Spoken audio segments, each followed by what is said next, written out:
Good morning, good afternoon, good evening, CI 501. I'm very excited to be presenting our first video on the foundations of educational technology, specifically on theories of learning.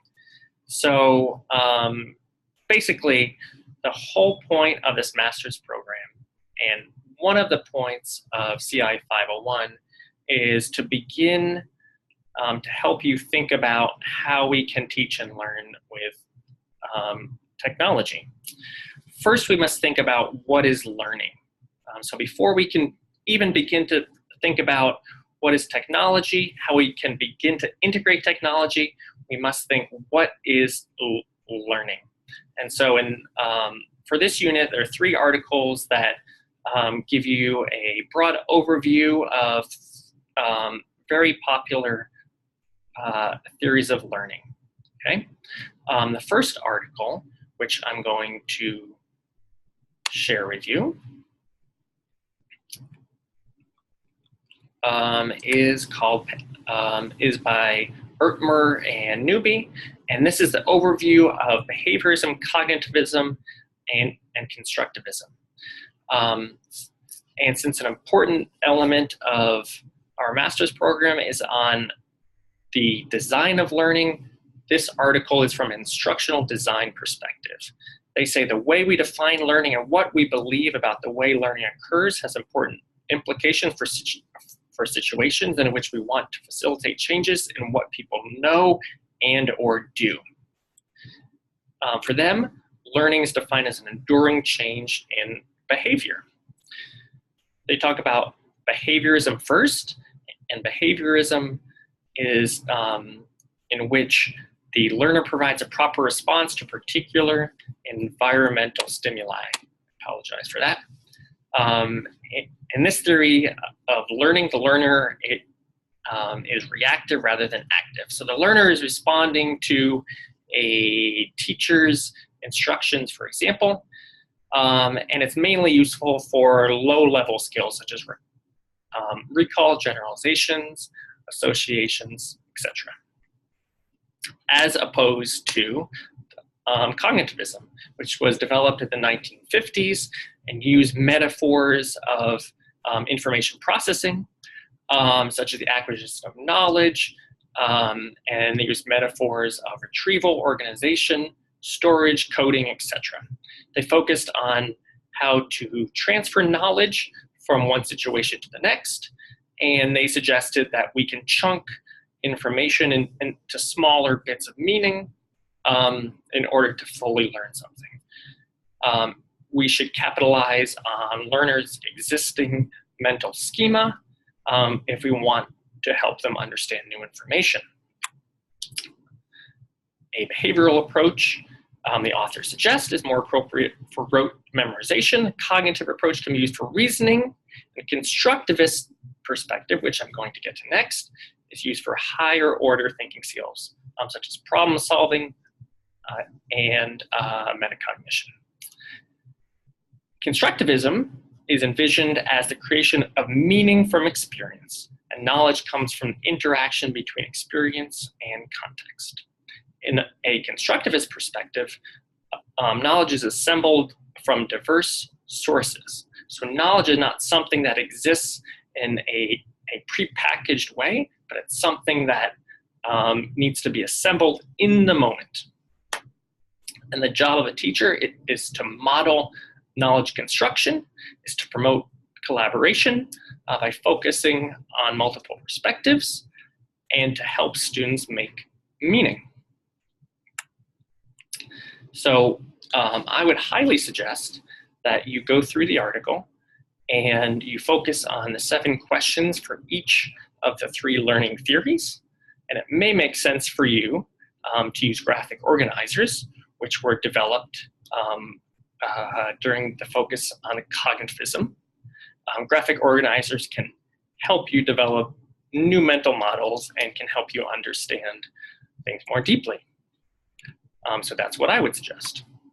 The second article focuses on an overview of the past 30 to 40 years of kind of trends in teaching and learning.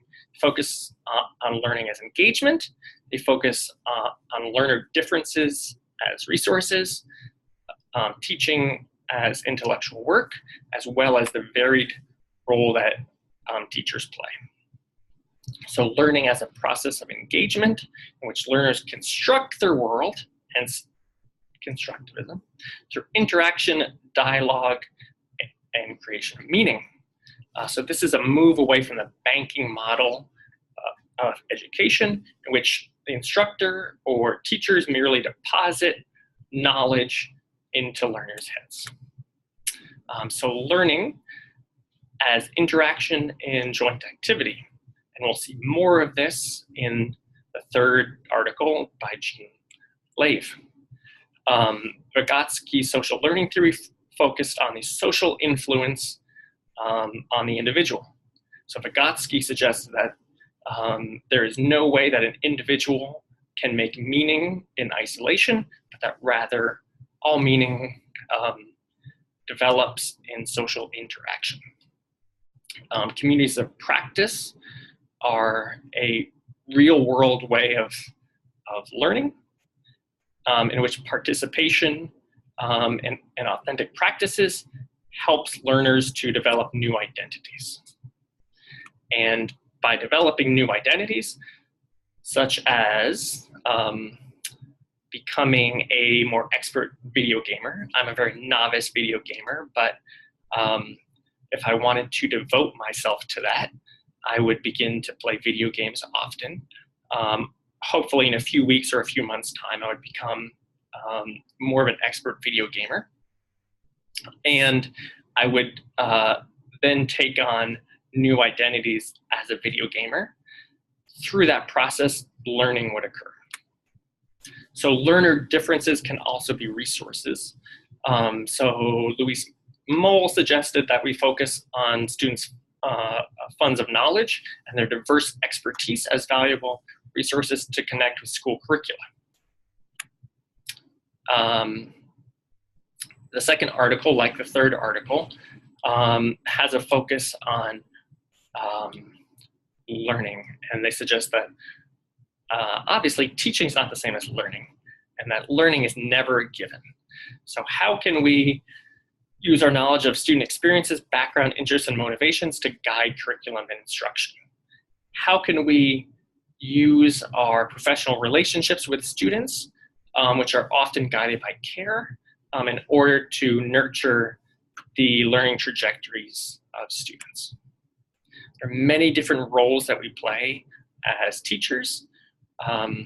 We are pedagogical experts. We should be experts in our content areas, and we should know our students very well as well. So teaching is shared work, which is something that we see in this class through the cohort model.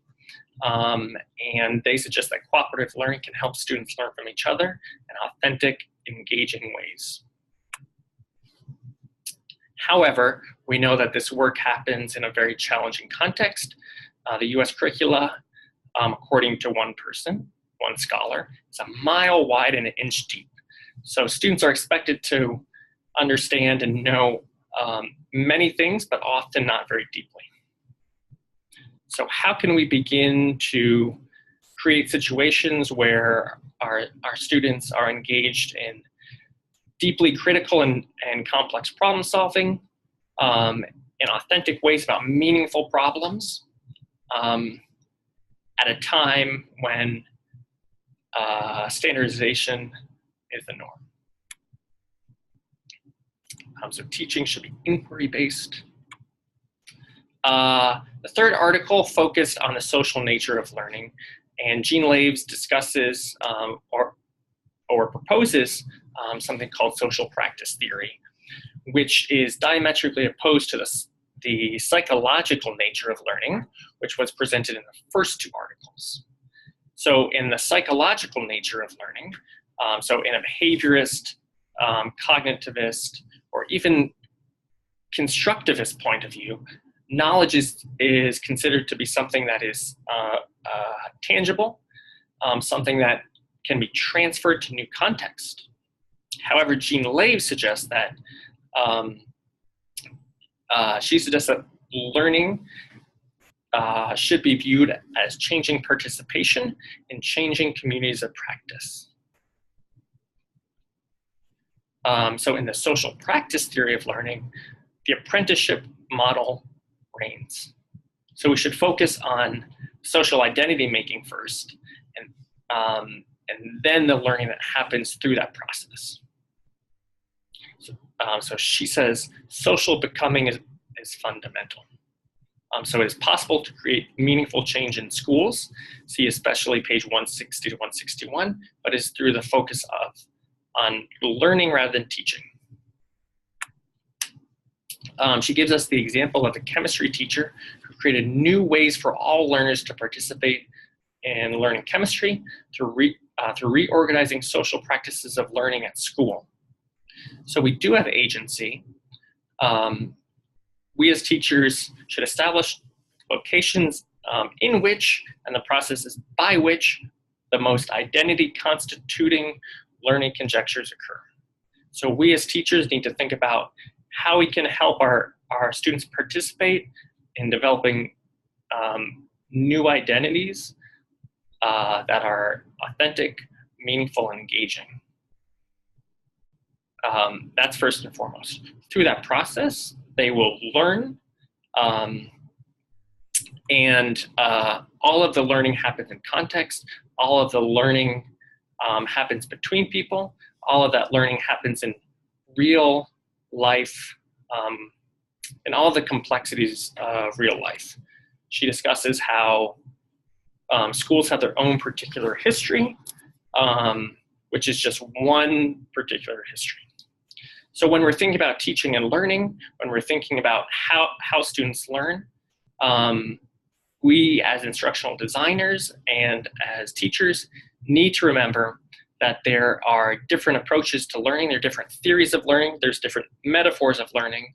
And so how we think about learning will influence, obviously, how we teach with technology, the kinds of spaces that facilitate or actually intervene in the learning process. So hopefully these three articles gave you an overview of some of the more popular learning theories. Thank you very much. If you have questions or want to think about some of these things, I would, like Jean Lave, encourage you to consider the social nature of learning, the social practices of learning, by starting discussion with your peers and colleagues, either on social media or by any number of any modes of communication. Thank you. I look forward to continuing this discussion. I'm excited to see your first assignment as well as the first scholarly contribution. Thank you and have a good day.